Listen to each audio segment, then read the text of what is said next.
"You promised me forever, Marcus," Luna whispered, her voice trembling but refusing to break as she stood in the doorway of their shared bedroom. Marcus scrambled backward against the headboard, the tangled silk sheets offering no dignity. Beside him, Chloe, Luna's best friend since childhood, could not even summon the courage to meet her eyes, pulling the duvet tightly around her shoulders. "Luna, please, it's not what it looks like," Marcus choked out, a pathetic, illogical defense against the undeniable truth laid bare in front of her. "It is exactly what it looks like," Luna replied, the absolute coldness in her own tone startling her. "Keep the ring. Keep the apartment. Keep her." She turned on her heel, leaving her keys on the hall table. The heavy mahogany door clicked shut behind her, sealing the end of her old life. She had nothing left.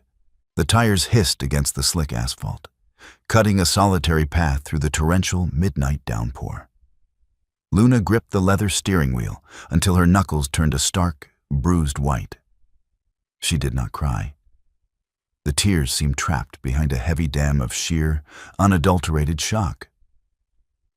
The dashboard clock read 2:14 a.m. It had been barely an hour since her entire universe had violently collapsed inward, yet it felt as though she had been driving for an eternity. The rhythmic, frantic beating of the windshield wipers was the only sound she allowed herself to hear. No radio, no music. Just the mechanical sweep clearing away the rain, over and over, though no mechanism could clear the image permanently seared into her retinas. Marcus, Chloe, the twisted sheets, the look of utter, cowardly panic on their faces when the bedroom door had swung open. Luna swallowed the dry ache in her throat. She needed a destination, somewhere far beyond the suffocating borders of her former life. The highway signs blurred past, illuminated briefly by her high beams, until a large green reflective board caught her eye. Altaria, 50 miles, the capital city of the neighboring sovereign state of Elysia. Marcus had always vehemently hated Altaria. He called it pretentious, too steeped in old-world traditions and rigid royal protocols. For Luna, in this shattered moment, that very hatred served as a guiding beacon. She took the exit, the tires hydroplaning slightly before catching traction on the rougher concrete. 20 minutes later, she pulled into a desolate, fluorescent-lit gas station on the outskirts of the city. The harsh white lights buzzed above like angry hornets. Stepping out of the car, the biting autumn wind whipped her damp hair across her face, carrying the sharp scent of ozone and wet pine. She walked inside, her boots squeaking against the linoleum floor, and purchased a cup of bitter, tar-black coffee from a machine that looked like it hadn't been serviced in a decade. As she wrapped her freezing hands around the flimsy paper cup, trying to siphon its meager warmth, her phone buzzed heavily in her coat pocket. The vibration felt like a physical assault. She pulled it out. The screen glared in the dim, flickering light of the convenience store. Chloe, 3 missed calls, followed immediately by a text notification from Marcus. "Luna, please, let me explain. It was a stupid mistake. Where are you? Please come back." A hollow, jagged laugh escaped her lips, startling the tired clerk dozing behind the counter. A mistake was forgetting to buy milk. A mistake was taking the wrong exit on the freeway. Falling into bed with her best friend of 15 years was a calculated series of intentional betrayals. Luna stared at the glowing rectangle in her hand. It held thousands of photos, years of carefully curated memories, and the digital tethers to people who had just murdered her trust. The logic of her decision crystallized in the freezing rain. If she went back, there would be shouting. There would be tears and pathetic justifications. Marcus would weaponize her emotions, and Chloe would cry victim. Luna absolutely refused to give them the satisfaction of her grief. Her complete absence would be her final, unbreakable boundary. With a calm that genuinely frightened her, Luna walked back out into the unrelenting rain. She stepped toward the heavy green dumpster at the edge of the lot. She did not power the device down. She simply let it slip from her trembling fingers. It fell into the dark, rusted metal bin, clattering violently against the damp refuse. The screen glowed for a fraction of a second before vanishing into the shadows. She was disconnected. The phantom weight in her pocket was gone. She was a ghost. By dawn, the storm had broken, leaving the historic streets of Alteria washed clean and gleaming in the pale morning light. The city was a masterpiece of Gothic architecture and modern efficiency, a place where centuries-old stone bridges crossed rivers lined with glass-fronted cafes. Luna found a modest, ivy-draped inn nestled in a quiet cobblestone alleyway near the cathedral district. The elderly woman at the front desk did not ask questions, simply sliding a heavy brass key across the mahogany counter in exchange for a week's payment in cash. Luna ascended the creaking oak stairs to room 302. The space was small but impeccably clean, smelling faintly of lavender and old paper. Heavy velvet curtains blocked out the rising sun, creating a sanctuary of shadows. She set her small duffel bag, hastily packed with just a few sweaters, a pair of jeans, and her passport, onto the floor. She hadn't even taken her toothbrush. Only then, standing in the exact center of the silent room, did the adrenaline finally evaporate. The dam broke. Luna collapsed onto the edge of the quilt-covered mattress, her chest heaving as the first agonizing sob tore through her throat. She curled her knees to her chest, pressing her face deep into the pillows to muffle the sound, and wept. She wept for the future that had been stolen, for the wedding dress currently hanging in a tailor's shop miles away, and for the absolute, terrifying emptiness of the present moment. She had walked away with nothing but her dignity. She did not know who she was anymore, but as exhaustion finally pulled her into a heavy sleep, one truth remained. The old Luna was dead. Whoever was going to wake up in this strange city would have to be forged from the wreckage. 2 weeks bled into one another, distinguished only by the shifting colors of the autumn leaves scattered across Alteria's pristine sidewalks. Luna existed in a state of quiet, functional suspension.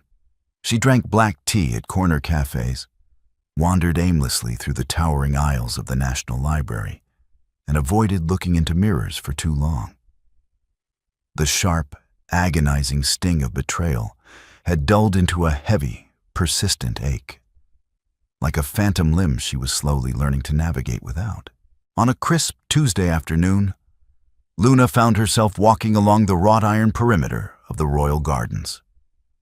The air was sharp, carrying the earthy scent of roasted chestnuts from a nearby street vendor. The imposing gates of the palace loomed in the distance, a testament to the enduring stability of a monarchy she barely understood. Crowds of tourists and smartly dressed locals moved in a hurried, synchronized dance around her. But Luna drifted through them like a stone sitting at the bottom of a rushing river. Present, yet entirely separate from the flow of life, she paused at the edge of St. Jude's Square, a sprawling pedestrian plaza bordered by a busy, multi-lane avenue. Waiting for the crosswalk signal to change, Luna shoved her freezing hands deep into the pockets of her oversized wool coat. The sky above was a brilliant, unforgiving blue. That was when she noticed him. He stood a few feet to her left, right at the very edge of the curb. He was tall, dressed in an impeccably tailored charcoal suit that spoke of quiet, understated wealth. Yet, it wasn't his attire that caught her attention. It was the profound, heavy exhaustion radiating from his posture. He was rubbing the bridge of his nose, his eyes briefly closed, looking entirely detached from the bustling city around him. Two men in dark, unassuming overcoats stood several yards behind him, their eyes scanning the passing crowd with a rigid, unnatural intensity. Luna's gaze drifted past the man and fixed on the wide avenue. The traffic was flowing normally, a steady, predictable stream of sedans and delivery trucks. But logic, honed by years of living in chaotic urban environments, suddenly flagged a terrifying anomaly in her peripheral vision. A heavy, black luxury vehicle was currently in the far left lane, but it wasn't following the curve of the road. It was accelerating, fast. The engine roared, a deep, aggressive, unnatural growl that cut sharply through the ambient city noise. Its tires jerked violently to the right, aiming directly for the crowded sidewalk. Aiming directly for the exhausted man in the charcoal suit. Time seemed to fracture, slowing to an agonizing, cinematic crawl. Luna saw the exact trajectory. She saw the heavy, reinforced steel of the vehicle's custom bumper. She saw the man, his eyes opening, realizing a fraction of a second too late that death was hurtling toward him. The two men behind him reached inside their coats, their faces contorted in sudden horror. But the physics of the moment dictated they were far too far away. An inevitable, fatal collision was mathematically certain. Luna did not think. She did not weigh the risks or calculate her own mortality. Her body simply reacted, propelled by an explosive surge of adrenaline and a desperate, subconscious need to prevent another senseless tragedy in a world that already felt incredibly fragile to her. She lunged, closing the distance in two desperate, powerful strides. Luna threw her entire body weight against the man's side. The impact knocked the breath cleanly from her lungs. She wrapped her arms tightly around his shoulders, using her own momentum to drag them both backward. They hit the unforgiving cobblestones hard, a chaotic tangle of limbs and wool coats. A deafening crack ripped through the crisp air as the black vehicle violently mounted the curb, its bumper obliterating the heavy stone bollard, exactly where the man had been standing milliseconds prior. Shrapnel of pulverized concrete rained down around them, clattering aggressively against the pavement. The vehicle didn't stop. It violently swerved back onto the road, tires squealing in a massive cloud of acrid white smoke, and disappeared down a narrow side street before the screams of the bystanders even began to register. Absolute chaos erupted. The square descended into blind pandemonium. People shrieked and scattered in every direction. Luna lay flat on her back, her vision blurring dangerously at the edges. A sharp, hot, blinding pain radiated from her left shoulder, but she was breathing. The man was pinned partially beneath her weight. Before Luna could push herself up, the two men in dark coats were there. Rough hands grabbed her, not with gratitude, but with forceful, trained suspicion. They pulled her aggressively off the man, pinning her arms against the cold, wrought iron fence of the gardens. The metal bit viciously into her bruised shoulder, but she didn't have the breath to scream. She saw the dull gleam of a concealed weapon in the guard's hand. "Stand down. Let her go," a voice commanded.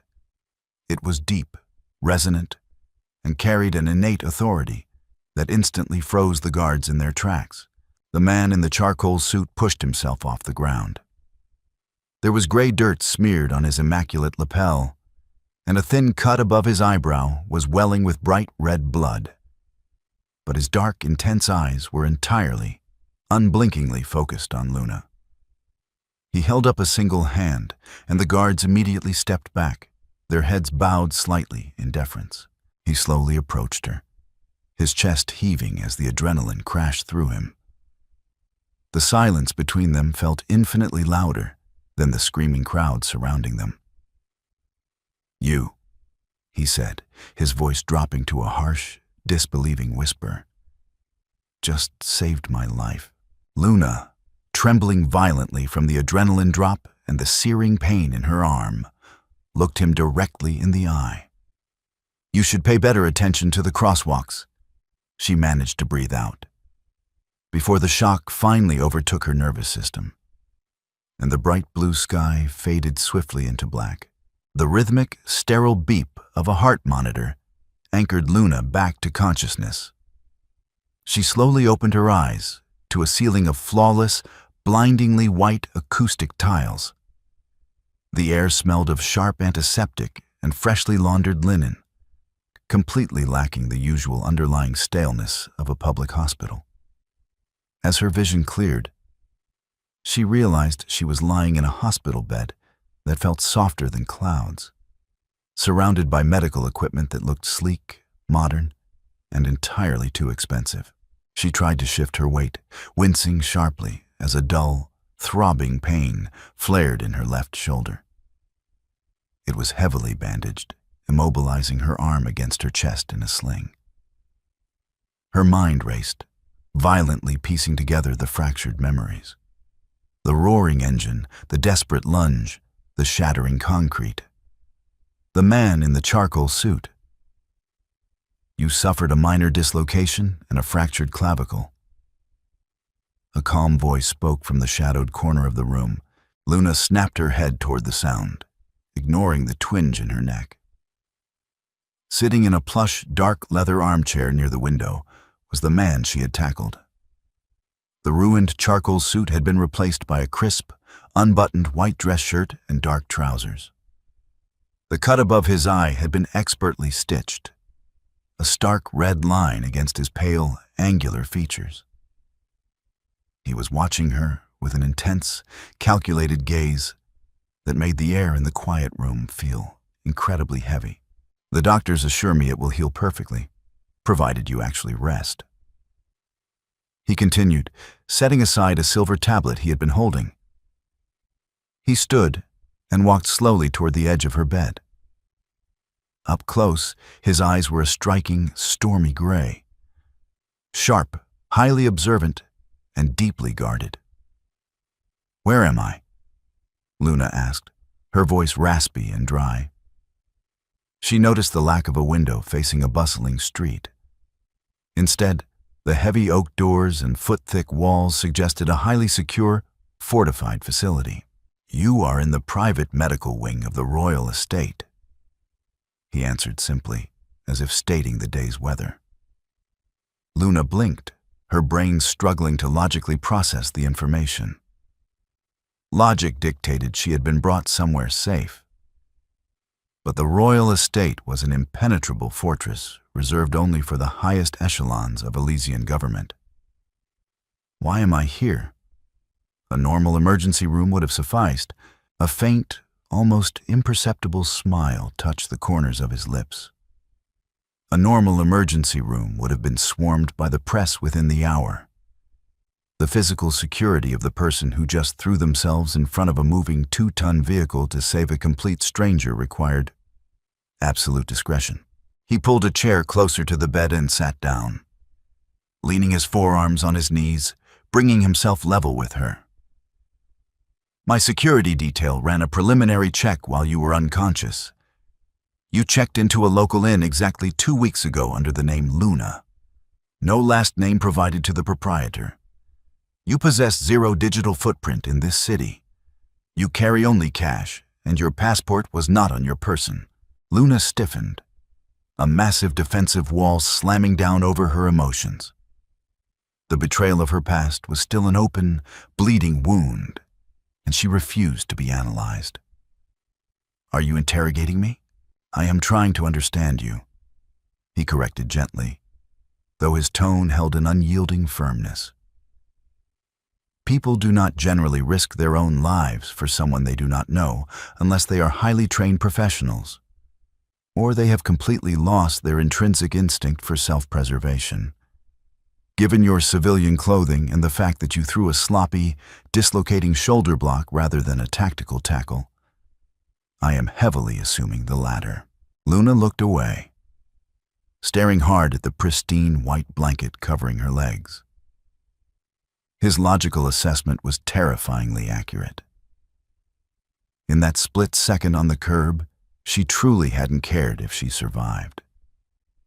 The absolute emptiness Marcus and Chloe had left behind had made her own life feel entirely expendable. But she was not about to confess her pathetic heartbreak to a stranger in a hospital room. "I saw a car accelerating toward a pedestrian," Luna said coldly, her jaw set tight. "I reacted. It was basic human decency. Don't overanalyze it." He studied her profile, the heavy silence stretching between them. He did not push for more. There was a quiet, profound respect in his restraint that Luna found entirely unfamiliar. Marcus had always loudly demanded explanations for her moods. This man seemed to perfectly read the silence. "I owe you my life, Luna," he said softly, the sincerity in his voice cutting through the tension. "It is a debt I take very seriously. You don't owe me anything. Just let me leave when I can walk." Before he could reply, the heavy oak door clicked open. A man in a tailored Navy military uniform stepped in, his posture rigid and urgent. He bowed his head deeply, not looking at Luna, but addressing the man sitting beside her. "Your Majesty," the officer said, his tone hushed but incredibly tense. "The perimeter is fully secured. The Prime Minister is waiting for your immediate brief on the incident in the secure communications room." Luna's breath caught violently in her throat. Her heart gave a sudden, erratic kick against her ribs, the monitor beside her betraying her rising panic with a rapid, shrill tempo. She slowly turned her head, her eyes wide as she looked at the man in the white shirt. Logic, which had always been her anchor, completely abandoned her. The lack of press, the royal wing, the terrifyingly thorough background check, the puzzle pieces violently snapped together. She hadn't just saved a wealthy businessman. He stood up, adjusting his cuffs with an air of casual, deeply ingrained authority. The exhaustion she had seen on the street was entirely gone, replaced by the formidable, intimidating presence of a man who commanded an entire nation. His posture changed, straightening into something immovable and sovereign. He looked back down at her, seeing the shock finally register and wash over her pale face. A flicker of something akin to amusement, heavily tempered by genuine respect, crossed his features. "I should introduce myself properly," he said, his voice dropping an octave, echoing with power. "I am King David, and as of this afternoon, my life belongs entirely to you." The heavy, suffocating weight of realization settled over Luna like a wool blanket soaked in freezing water. King David of Elysia, the man currently standing in her hospital room, radiating a quiet, unyielding power, was the sovereign ruler of a nation she had fled to merely out of geographical convenience. For 3 days following the revelation, Luna remained confined to the Royal Medical Wing. Her physical recovery was aggressively managed by a team of silent, highly efficient doctors who spoke in hushed, deferential tones. Her dislocated shoulder ached with a deep, persistent throb, encased in a structured medical sling that forced her left arm tightly against her ribs. But the physical discomfort was entirely secondary to the psychological claustrophobia rapidly taking root in her mind. On the morning of the 4th day, Luna decided she had played the compliant patient long enough. She pushed the luxurious, high-thread count duvet aside and swung her legs over the edge of the mattress. The cold marble floor sent a sharp shock up her bare feet. She located her small duffel bag, sitting neatly on a velvet armchair in the corner of the room. Moving with slow, deliberate caution to avoid jarring her collarbone, she managed to change out of the silk hospital gown and into her own clothes. A pair of faded denim jeans and an oversized, dark gray cashmere sweater she had bought years ago. The familiar fabric felt like a desperately needed armor. She zipped the duffel bag with her good hand, slung it over her uninjured right shoulder, and walked purposefully toward the heavy oak doors. She had survived her world ending once this month. She was not about to become a permanent fixture in someone else's political drama. Luna pulled the heavy brass handle. The door swung open seamlessly, revealing a wide, naturally lit corridor, lined with intricate tapestries and vaulted ceilings. It also revealed two towering men in immaculately tailored dark suits, standing perfectly still on either side of the threshold. "Good morning, ma'am," the guard on the left said, his voice entirely devoid of inflection. He did not move to block her path physically, but his posture shifted, entirely occupying the space. "His Majesty requested you remain in your quarters until he returns from the morning security briefing." "His Majesty does not dictate my schedule," Luna replied, her voice cool and perfectly level, suppressing the sudden spike of adrenaline. "I am discharging myself. Please step aside." The guards exchanged a microscopic glance. "We cannot allow you to leave the perimeter, ma'am. It is for your own safety." "I am a citizen of a foreign nation," Luna stated, her logic cold and precise, leaning heavily on the boundaries she was fiercely trying to rebuild. "You have no legal jurisdiction to hold me here against my will. That is textbook unlawful detainment." "They are perfectly aware of international law, Luna." The deep, resonant voice echoed down the long corridor, instantly pulling the tension in the air taut. Luna turned her head. King David was walking toward them, flanked by his own detail. He was dressed in a sharp, dark navy suit, his stride purposeful and commanding. The cut above his eye was healing cleanly, but the shadows beneath his stormy gray eyes suggested he had not slept since the incident in the square. He gestured faintly with his left hand, and the two guards instantly stepped back, melting into the periphery. David stopped a few feet from her, his gaze dropping briefly to the duffel bag slung over her shoulder before meeting her defiant stare. "You are attempting to leave," he observed, stating a fact rather than asking a question. "I am leaving," Luna corrected, tightening her grip on the canvas strap. "I am medically stable. I appreciate the hospitality and the exceptionally discreet medical care. But my involvement in your life ended the moment that car drove away." David exhaled slowly, a heavy, measured breath. He stepped closer, invading her personal space just enough to force her to look slightly up at him. The scent of bergamot and crisp linen surrounded him. "Your involvement in my life began the moment you shattered that bollard with your own body. And logically, it will not end until the people who drove that car are located and neutralized."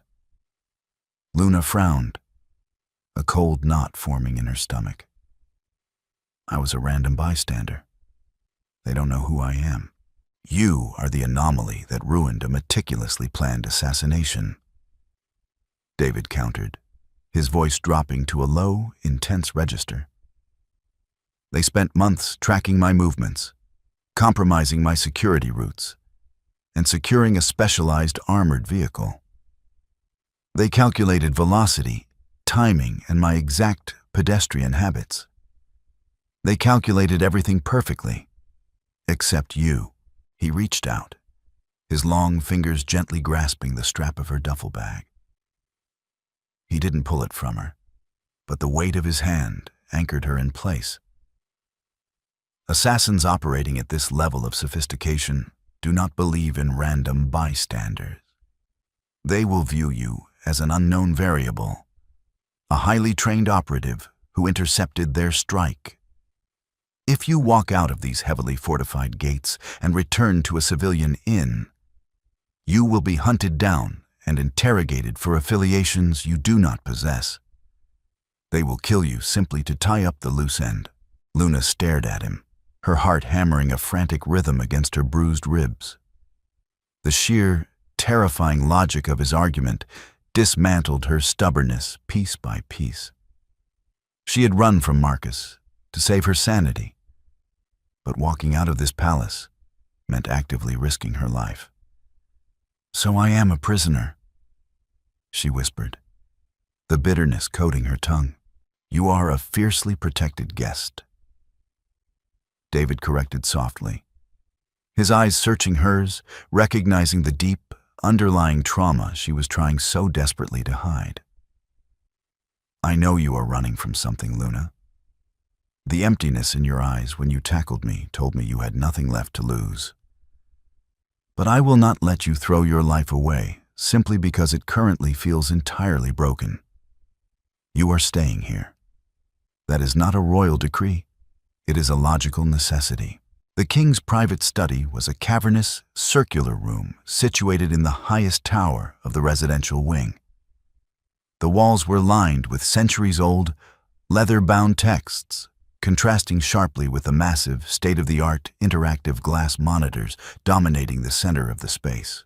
The air was thick with the scent of aged paper, polished mahogany, and the dark, bitter espresso David seemed to consume in continuous, alarming quantities. Luna sat stiffly in a wingback chair, nursing a cup of Earl Grey tea. 3 days had passed since her failed attempt to leave. True to his word, David had not treated her as a prisoner, but rather as an exceptionally high-clearance ward. She was given free roam of the massive private libraries and the enclosed royal gardens, but the perimeter was absolute. Across the room, David stood before a massive digital screen, watching the security footage of St. Jude's Square on a continuous, silent loop. The harsh blue light illuminated the sharp, exhausted angles of his face. His tie was discarded over a chair, the top 2 buttons of his shirt undone. He had watched the footage 100 times, searching for the crack in his security detail that had allowed the breach. Luna set her teacup down with a soft, ceramic clink. The silence in the room was productive, not oppressive, but her restless mind needed a puzzle to solve. Brooding over Marcus and Chloe's betrayal only led to a dark, spiraling abyss of self-pity, and she fiercely refused to go down that path. She stood up, ignoring the dull ache in her shoulder, and walked slowly toward the glowing monitors. "You are looking for a failure in your detail," Luna said quietly, her eyes tracking the digitized pedestrians scattering on the screen. "You think someone on your team fed them your exact location." David didn't look away from the monitor. He paused the footage exactly 2 seconds before the black vehicle mounted the curb. "My schedule for that afternoon was classified. Only my immediate security heads and the Prime Minister knew I would be walking through the square. The driver had to know exactly when I would reach that specific crosswalk. Yes, I am looking for a traitor." Luna stepped closer, the heat radiating from the massive screens warming her face. She had spent the last 5 years as a senior data analyst for a logistics firm in her home country. Her entire professional life was built on identifying microscopic anomalies in massive, chaotic systems. Furthermore, her personal life had just taught her a brutal lesson in missing the subtle, everyday signs of betrayal. Her mind was currently hyper-tuned to notice the things that did not belong. "Play it again," she requested, her tone shifting from a passive guest to a focused professional. "But rewind it 30 seconds before you enter the frame. Focus on the periphery, not the road." David finally looked at her, his dark brows drawing together in slight confusion, but he wordlessly complied. His fingers tapped the glass, dragging the timeline backward. The square was bustling. Tourists, street vendors, businessmen. "Stop!" Luna commanded sharply. She pointed her uninjured right hand at the top left corner of the screen. It was a wide shot showing the elevated terrace of a cafe overlooking the avenue. "There." David zoomed in on the quadrant. The resolution held sharp. Sitting at a small wrought iron table was a man in a beige trench coat. He was entirely unremarkable, blending perfectly into the autumn aesthetic of the city. He held a newspaper, seemingly reading. "He is reading a paper," David noted, his voice skeptical. "He isn't looking at the street. He hasn't turned a page in 3 minutes," Luna pointed out, her eyes narrowing as the logic clicked seamlessly together. "Watch his left hand, the one resting on the table." David advanced the footage slowly, frame by frame. Luna's breath caught slightly as she watched her own logic manifest. "He is tapping the table." David breathed out, the realization dawning instantly. Morse, or a rhythmic cipher. "Look at the reflection in the cafe window behind him," Luna continued, her voice entirely steady. "He isn't looking at the paper. He is watching the reflection of the crosswalk signal across the street. He is a spotter. But he isn't transmitting to the driver via radio. Your team would have swept for localized frequencies. He's transmitting visually," David finished, his eyes widening slightly as he traced the line of sight. He panned the camera down to street level, 50 yards ahead of the intersection where the attack happened. A street sweeper was standing near the curb, leaning on a broom. The sweeper had a clear, unobstructed view of the man on the terrace. As the man in the beige coat tapped his fingers in a rapid sequence, the street sweeper abruptly dropped his broom and stepped directly onto the very edge of the asphalt, flashing a bright, highly visible neon yellow rag from his pocket for less than a second. 2 seconds later, the black luxury vehicle roared into the frame, violently accelerating toward the curb. The heavy, profound silence returned to the study. But the atmosphere had completely shifted. It was no longer a room of stagnant frustration. David turned to fully face her. The look in his stormy gray eyes was no longer just the deep, indebted gratitude of a man whose life had been saved. It was a sharp, unmasked, and highly dangerous form of profound respect. He looked at her not as a traumatized civilian, but as an intellectual equal who had just cracked a sophisticated assassination plot wide open in less than 5 minutes. "My entire intelligence division analyzed this footage for 72 hours, David said, his voice a low, reverent murmur. "And they completely missed the analog relay." "Who exactly are you, Luna?" Luna looked back at the screen, the ghost of a bitter smile touching her lips. "I am someone who recently learned the hard way that you should always pay attention to the quiet things people think you aren't watching." The dining room within the king's private quarters was an intimate, circular space, deliberately designed to feel less like a state banquet hall and more like a sanctuary. A fire crackled warmly in a massive stone hearth, casting dancing golden shadows across the heavily polished mahogany table. Outside the reinforced windows, the city of Altaria glittered beneath a cold, clear, star-studded sky. Dinner was a quiet, highly guarded affair. Luna sat opposite David, awkwardly managing a piece of perfectly seared sea bass with her one functioning hand. The culinary perfection felt entirely lost on her. She chewed mechanically, her mind still buzzing from the breakthrough in the study earlier that afternoon. David had immediately dispatched a covert tactical unit to identify and detain the spotter and the sweeper. The palace was currently operating under an invisible, razor-thin tension. Yet here, in this room, David projected an aura of absolute, unwavering calm. He took a slow sip of a dark red wine, his eyes resting on her with that same intense analytical focus he applied to matters of state. "You possess an incredibly disciplined mind," David observed suddenly, breaking the comfortable silence. He set his crystal glass down. "The way you processed that security footage, it was entirely devoid of emotion.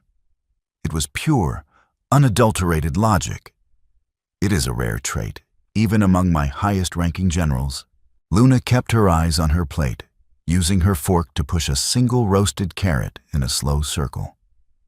Emotion makes you blind. Emotion makes you believe what you want to believe, rather than what is actually happening right in front of your face. "Is that what happened to you?" David asked. His tone was not interrogative. It was incredibly gentle, an invitation rather than a demand. "Is that why you were wandering the streets of my city at dawn, looking like your entire world had burned to the ground?" Luna's grip on the silver fork tightened until her knuckles turned white. The memory of Marcus's panicked face, the tangled sheets, Chloe's absolute cowardice. It flared violently in her chest, a hot, searing pain that felt far worse than her fractured clavicle. She took a deep, steadying breath, forcefully locking the trauma back down into its dark, compressed box. She would not cry in front of a king. "I trusted two people implicitly," Luna said, her voice dropping to a rigid, detached whisper. "I trusted them with my past, my present, and my future. And I discovered, mathematically, that my trust was completely unilateral. They broke it, deliberately. So, I removed myself from the equation entirely. That is the extent of the story." David watched her carefully. He did not offer hollow platitudes or shallow sympathies. He understood the profound gravity of a severed bond. "Betrayal is the one weapon no armor can deflect," he said quietly, looking down at his own hands. "Because it is always wielded by someone already standing inside your defenses." Luna looked up, surprised by the raw, heavy resonance in his voice. It wasn't philosophical musing. It sounded like personal, bitter experience. Before she could ask him what he meant, the heavy double doors of the dining room opened with a sharp, abrupt click. A tall man with close-cropped silver hair and an impeccably pressed dark suit strode into the room. It was Elias, the head of the royal security apparatus. His face was a mask of professional, rigid urgency. He bypassed protocol entirely, stepping directly to David's side and leaning down to speak in a low, heavily modulated whisper. Luna couldn't hear the words, but she watched David's posture instantly change. The relaxed, contemplative man across the table vanished. The king returned, his spine snapping straight, his jaw clenching so tightly a muscle ticked visibly in his cheek. His stormy eyes darted toward Luna, flashing with a sudden, dark complication. David nodded once to Elias, dismissing him. The security chief bowed sharply and exited the room, leaving a heavy, suffocating silence in his wake. "What is it?" Luna asked, her pulse instinctively accelerating. "Did they find the spotter?" "No," David said, his voice entirely flat, stripped of its previous warmth. He leaned back in his chair, steepling his fingers together. "The issue is not the assassins. The issue is your past, Luna. It seems it is not content to let you remain entirely removed from the equation." Luna's stomach plummeted into an icy, bottomless void. "What do you mean?" David sighed, a heavy, deeply frustrated sound. "My intelligence network constantly monitors international channels for anomalies that might intersect with our security. 20 minutes ago, a highly publicized, urgent missing persons report was filed with the federal police in your home country. It was pushed aggressively to international media outlets." Luna froze. Her breath caught in her throat. "A man named Marcus," David continued, his eyes watching her carefully for the reaction. "He claims his fiancée vanished under highly suspicious circumstances following a severe psychological break. He has hired a private, aggressive investigative firm to trace your digital footprint and financial records. They are currently pulling highway camera footage from the night you crossed the border. Luna felt the blood drain entirely from her face. The room seemed to tilt slightly on its axis. Marcus wasn't just looking for her. He was weaponizing her disappearance, framing her entirely justified departure as a mental breakdown to protect his own reputation. He was trying to drag her back into the very wreckage he had caused. "If his investigators track your vehicle to Altaria," David stated, the cold, logistical reality settling heavily over them, "they will alert the local authorities. The press will flood the city. Your face will be broadcast globally. And the assassins who are currently hunting for the unknown, highly trained operative who ruined their strike, will suddenly have a name, a face, and a very vulnerable civilian target." The golden cage she had been fighting against had just become the only thing keeping her alive. The past she had tried to bury was now a beacon, actively drawing a lethal threat directly to her door. The heavy, suffocating reality of Marcus's maneuver hung in the dining room like a noxious gas. For a terrifying minute, Luna felt the familiar, paralyzing grip of panic closing around her throat. Marcus was not simply looking for her. He was authoring a narrative where she was unstable, irrational, and entirely incapable of surviving without him. He was using the media to build a cage far more restrictive than any physical prison, intending to drag her back and gaslight her into submission. David watched her in silence, his stormy gray eyes tracking the rapid, fearful processing of her thoughts. He did not offer empty reassurances. He waited for the panic to either consume her or break against the unyielding stone of her intellect. Luna closed her eyes, taking a slow, ragged breath that pulled painfully against her fractured clavicle. When she opened them, the fear had receded, replaced by an icy, absolute clarity. Emotion had made her vulnerable to Marcus once. She would not allow it to happen a second time. "He is banking on my silence," Luna said, her voice dropping to a low, clinical register. "He assumes that because I left without a word, I will remain entirely passive. He wants his investigators to find a frightened, broken woman hiding in a motel room. So, we give them exactly what they are looking for. Just not here." David leaned forward, intrigued, resting his elbows on the polished mahogany table. "You propose we create a decoy. I propose we create a digital ghost," Luna corrected, her analytical mind shifting gears with a terrifying, flawless precision. "My background is in logistics and data anomalies. I know exactly how these private investigation firms operate. They are looking for credit card pings, passport flags at border crossings, and highway toll transponders. We control the data. We control their entire investigation." 10 minutes later, they were back in the king's private study.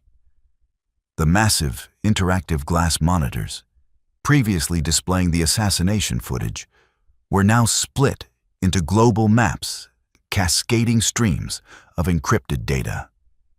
David had summoned his head of cyber intelligence, a quiet, intensely focused woman named Dr. Aris, who stood respectfully by the console, awaiting orders. "Marcus's investigators are pulling highway footage from the night I left," Luna explained, pointing to the digitized map of her home country with her uninjured arm. "My car is currently parked in a long-term, cash-only lot near the Altaria train station. If they trace the license plate there, they will assume I boarded a domestic train. Dr. Aris, can you insert a fabricated passenger manifest entry into the regional railway database?" "Easily, ma'am," Dr. Aris replied, her fingers flying across a haptic keyboard. "Where would you like to go?" "Somewhere chaotic. Somewhere a woman experiencing a severe psychological break might impulsively flee to escape her life," Luna reasoned, stepping closer to the screen. a major international transit hub. Route me to the coastal port city of Viridia. From there, generate a falsified credit card charge, using my compromised account, purchasing a one-way ferry ticket across the channel to the sovereign island of Kalen. It is a known tax haven with abysmal extradition laws and severely fragmented digital infrastructure. David watched her from the center of the room, a profound sense of awe washing over his sharp features. The traumatized woman he had pulled from the cobblestones had entirely vanished, replaced by a brilliant, ruthless tactician dismantling her enemy's strategy piece by piece. If they trace you to Kalen, David noted, crossing his arms, they will hit a dead end. The private firm will be forced to send physical operatives to comb the island. It will consume their resources, exhaust their budget, and completely divert their attention away from Altaria. Exactly. Luna nodded, the adrenaline keeping her exhaustion at bay. Furthermore, if the assassins monitoring the international wire pick up Marcus's highly publicized search, they will follow the exact same breadcrumbs. They will assume the highly trained operative who intercepted their strike is attempting to vanish into the island's criminal underworld. We send both of our problems on a wild goose chase thousands of miles away. Do it, David ordered Dr. Aris, his voice resonating with absolute authority. Construct the digital trail flawlessly.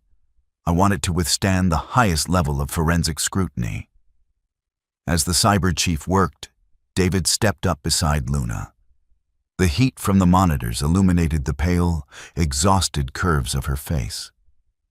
They stood shoulder to shoulder, staring at the shifting global map. You are remarkably proficient at completely erasing your own existence, David murmured quietly, his tone laced with a complex mixture of admiration and quiet sorrow.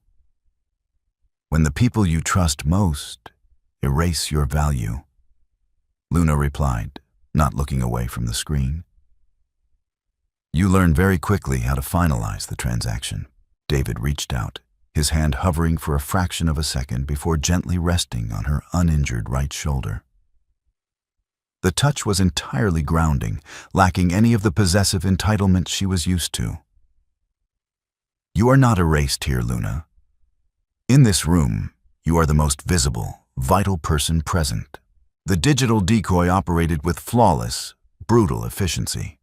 Within 48 hours, David's intelligence network intercepted encrypted communications, confirming that both Marcus's private investigators and a shadow cell of known international mercenaries had heavily shifted their focus toward the island of Kalen. The immediate threat to Luna's life receded, but the localized tension within the palace walls tightened to the point of breaking. The spotter from the cafe and the street sweeper had completely vanished, undoubtedly liquidated by their own employers the moment the assassination failed. But the internal mole, the traitor who had provided David's highly classified pedestrian schedule to the strike team, remained securely embedded within the royal estate. Luna's physical recovery progressed steadily. Her arm was removed from the heavy sling, replaced by a discreet, supportive brace beneath her clothes.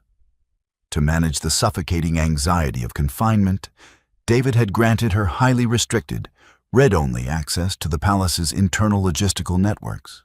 She spent her days sequestered in a secure wing of the royal library, treating the palace's daily operations like a massive, complex data set waiting to be cracked. She cross-referenced security rotations, catering deliveries, encrypted radio logs, and maintenance schedules against David's movements over the past 6 months. The sheer volume of data would have broken a lesser mind. But Luna found a strange, rhythmic comfort in the numbers. Numbers, unlike fiancé and best friends, did not lie. On a rainy Thursday afternoon, exactly 3 weeks after she had arrived in Altaria, Luna found the anomaly. She immediately requested an urgent audience with the king. 10 minutes later, she bypassed the heavy security detail and stepped into David's private study.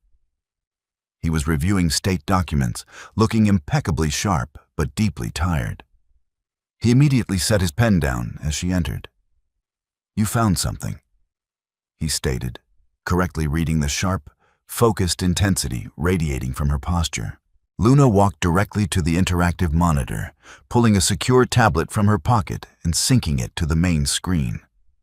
A complex, color-coded spreadsheet illuminated the room. The spotter in the cafe communicated visually. Luna began, her voice steady and professional.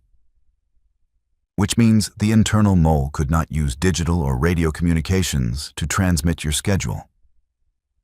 Doing so would leave a traceable signal within the palace's closed-loop network. They had to use a physical, analog method to pass the information to the outside world." David stood, walking slowly toward the screen, his full attention locked on her analysis. "Go on." "I analyzed the egress logs of every single civilian contractor, staff member, and guard leaving the palace grounds over the last 6 months. Luna explained, tapping the glass to highlight a specific column of data. "I cross-referenced their departure times against the exact moments your classified off-site schedules were finalized by the Prime Minister's office." She swiped the screen, isolating a single, repetitive data point. "There is exactly one service routine that mathematically correlates with the finalization of your schedule, every single time." David stared at the highlighted text, his jaw clenching so tightly a muscle feathered in his cheek. "The laundry service. Specifically, the removal of the soiled linens from the diplomatic guest wing," Luna confirmed. "The linens are transported via commercial truck to an off-site, heavily vetted cleaning facility in the city. The schedule of that truck's departure perfectly aligns with the exact hour your security detail locks in your movements. The mole isn't transmitting data. They are writing your schedule down, slipping it into a specific laundry bag, and shipping it right out the front gate."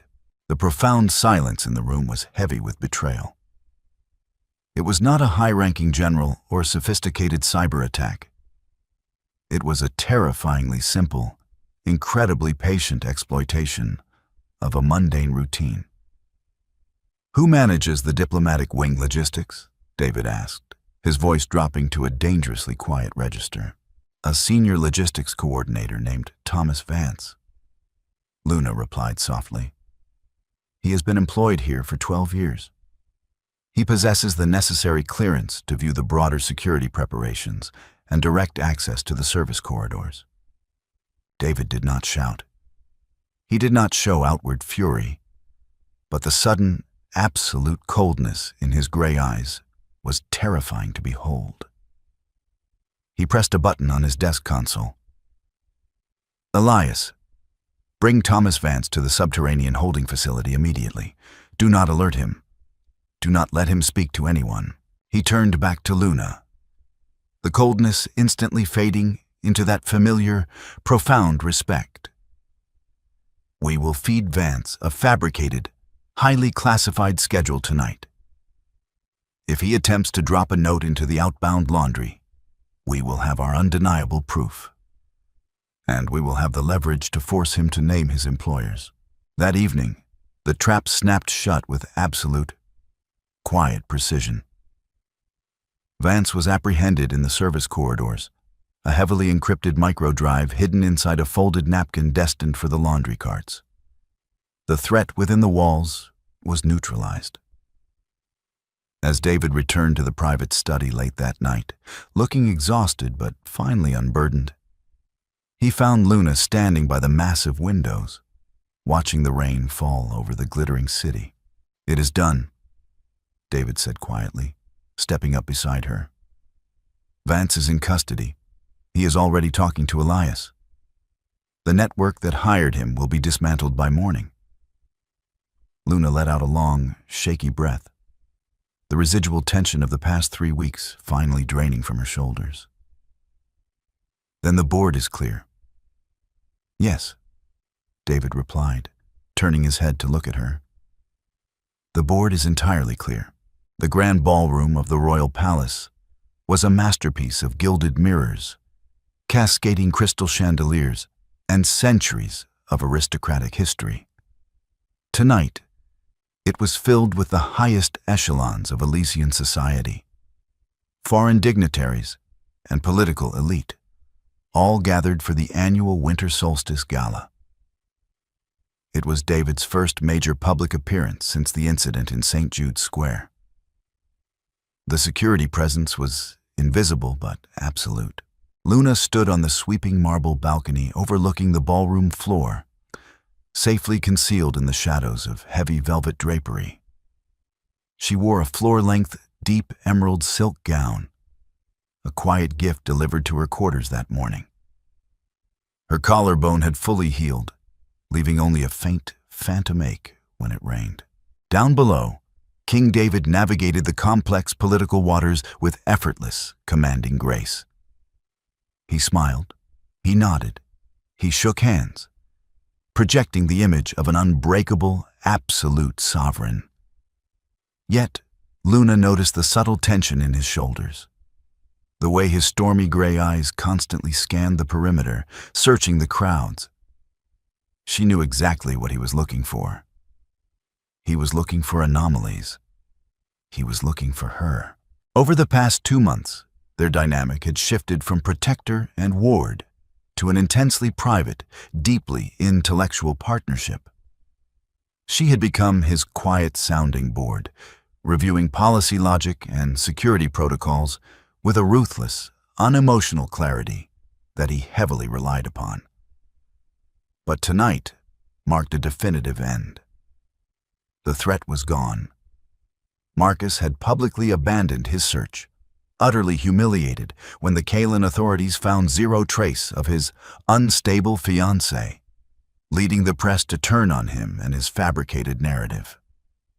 Luna's old life was truly dead, and her temporary sanctuary in Altaria was no longer a logistical necessity. She was entirely free to walk out the front gates and disappear into the world. A soft click of the balcony doors drew her attention. David stepped out into the cool night air, instantly leaving the loud, overwhelming noise of the gala behind. He looked incredibly striking in his formal midnight blue uniform, the heavy silver medals catching the moonlight. He walked toward her, stopping a few feet away.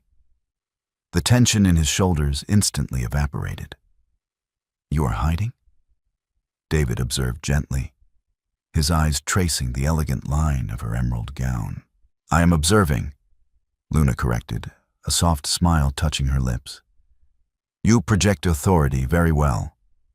They believe you are invincible." "I am not invincible, Luna," David replied, his voice dropping to a quiet, intimate resonance. He stepped closer, invading her space with a deliberate, grounding warmth. 2 months ago, I was seconds away from dying on a wet pavement. I survived solely because a woman whose world had just shattered decided that my life was worth saving. He reached out, his long fingers gently grasping her hand. He did not pull her. He simply offered an anchor. "You told me once that emotion makes you blind. That logic is the only absolute truth. So, let us look at the logic of our current equation." Luna's heart began to beat a sudden, frantic rhythm against her ribs, but she did not pull her hand away. "Go on." "Logically, you have dismantled a sophisticated assassination ring, exposed an embedded traitor, and manipulated an international private investigation firm into complete obsolescence," David stated, his thumb tracing the knuckles of her hand. "You possess a mind that operates on a level I have rarely encountered. You do not panic. You analyze. You solve." He stepped half a pace closer, forcing her to look slightly up into his intense, stormy eyes. "Logically, a king does not need a traditional, passive consort. He needs an equal. He needs a partner who sees the hidden threats, who understands the heavy, unseen board, and who is not afraid to stand her ground when the world violently fractures." Luna's breath hitched. She searched his face, looking for pity, for an imbalance of power, for the same fragile, conditional affection Marcus had offered. She found absolutely none of it. She found only profound respect, unwavering trust, and a deep, deeply rooted devotion. "I am not royal, David," Luna whispered, the last remnants of her fear trying to find a foothold. "I am a data analyst who ran away from a broken engagement. You are the woman who shattered a stone bollard with her own body to protect a stranger," David corrected fiercely, raising his free hand to gently cup her cheek. "Titles are inherited. Sovereignty is proven. And you, Luna, have already proven yourself a queen in every way that logically matters." He leaned in slowly, giving her ample time to retreat. She didn't. When his lips finally met hers, it was not a desperate, chaotic collision. It was a deliberate, grounding promise. It felt like the final, perfect piece of a complex equation sliding flawlessly into place. Luna closed her eyes, entirely surrendering to the warmth. The old Luna had died in the freezing rain weeks ago. But the woman who stood on the balcony, held securely in the arms of the king, was unbroken, fiercely intelligent, and exactly where she was mathematically meant to be.